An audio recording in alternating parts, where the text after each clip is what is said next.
Assalamualaikum warahmatullahi wabarakatuh.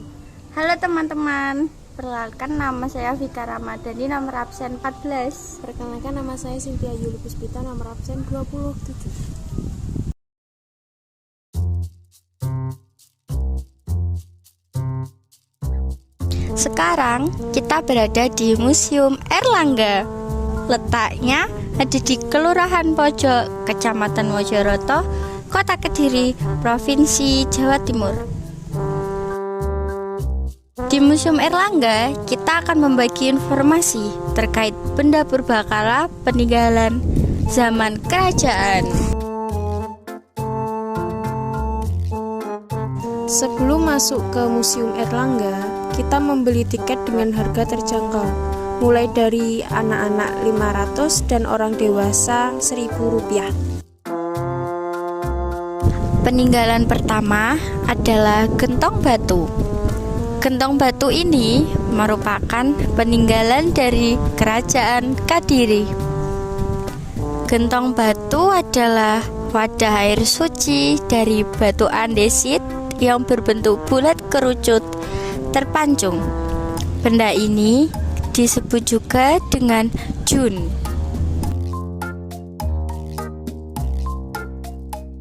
Peninggalan selanjutnya yaitu batu angka tahun. Batu angka tahun sebuah relief yang menerangkan tahun pembuatan sebuah bangunan suci. Angka tahun tersebut diukirkan pada balok terbuat dari batu andesit. Biasanya, batu angka tahun diletakkan di atas ambang pintu masuk candi.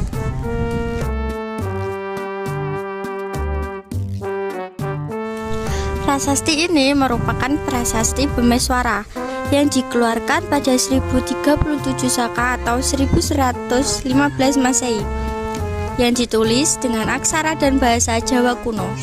Prasasti ini dikeluarkan oleh Raja Sri Bhimeswara.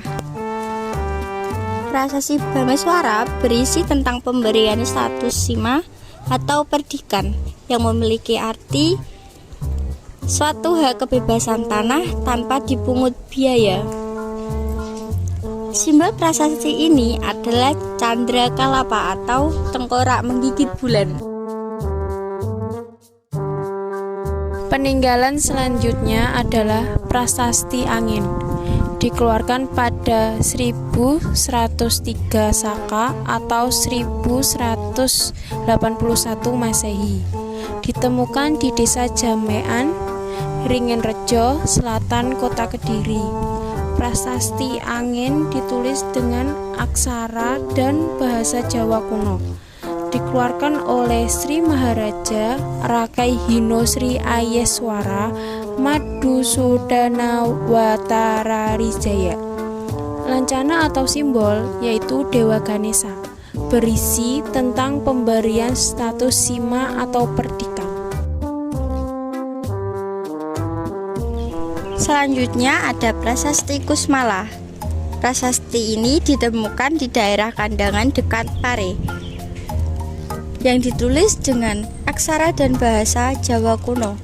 Prasasti Kusmala memiliki simbol lonceng genta bermotif bunga teratai. Prasasti ini dikeluarkan oleh Paduka Batara Matahun Sri Batara Wijaya Raja Sanantawi Kramot Tunggadewa pada 1272 Saka atau 1350 Masehi. Prasasti ini berisi tentang selesainya pembuatan waduk oleh seorang raja bawahan Majapahit bernama Paduka Batara Matahun Sri Batara. Pembuatan waduk dipimpin secara langsung oleh penguasa daerah Kusmala bernama Rakrian Demung Sang Mertabun dan Rangga Sapu. Tujuan pembuatan waduk yaitu untuk sarana irigasi persawahan yang berada di daerah timur Daha. Yang selanjutnya adalah Arca Buddhis. Dalam pantauan agama Buddha dikenal 3 macam Buddha, yaitu 1. Manusia manusia Buddha yang menjelma bentuk manusia. Yang kedua, Dhyani Buddha, yaitu Buddha yang bersifat badan halus. Yang ketiga, Dhyani Bodhisattva, yaitu Buddha sebagai makhluk kayangan. Ketiga macam Buddha tersebut diarcakan sangat sederhana, tanpa memakai perhiasan. Adapun ciri-ciri pokoknya adalah unisa, rambut dan sanggul, urna, bulatan di tengah dahi, telinga panjang, serta mudra, yaitu sikap tangan yang membedakan antara arca budi satu dengan yang lainnya.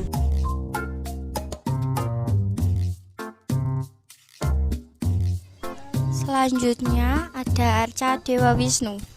Arca Dewa Wisnu yang berukuran besar ini dahulu berada di bagian dalam sebuah candi yang dibangun sebagai tempat pendarmaan seorang raja.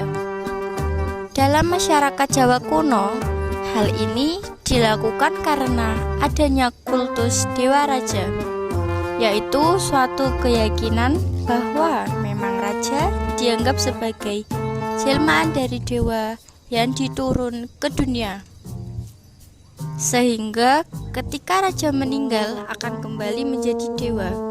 Karena itulah dibuatkan arca perwujudan yang nantinya untuk dipuja dalam sebuah bangunan candi oleh masyarakat.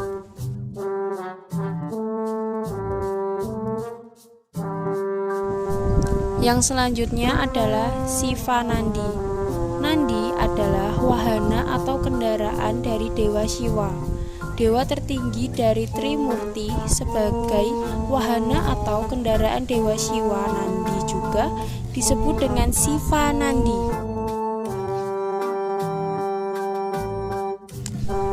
Adapun fragmen relief. Fragmen relief adalah potongan hiasan yang berada di dinding candi. Relief merupakan ukuran dimensi di atas batu untuk mendeskripsikan suatu peristiwa. Yang selanjutnya adalah jambangan batu atau bisa disebut stone pot. Jambangan batu berbentuk silinder tapi berpenampang lonjong, biasanya berupa bunga teratai. Benda dengan penampang mendekati lingkaran biasanya dikaitkan artinya dengan asal mula hidup atau patma mula. Oleh karena itu, diperkirakan fungsi jambangan sebagai wadah air suci. Hal ini didukung hiasannya berupa teratai yang merupakan lambang kesuciannya. Itulah informasi yang dapat kita sampaikan kepada teman-teman terkait tentang benda purbakala peninggalan zaman kerajaan yang ada di Museum Airlangga.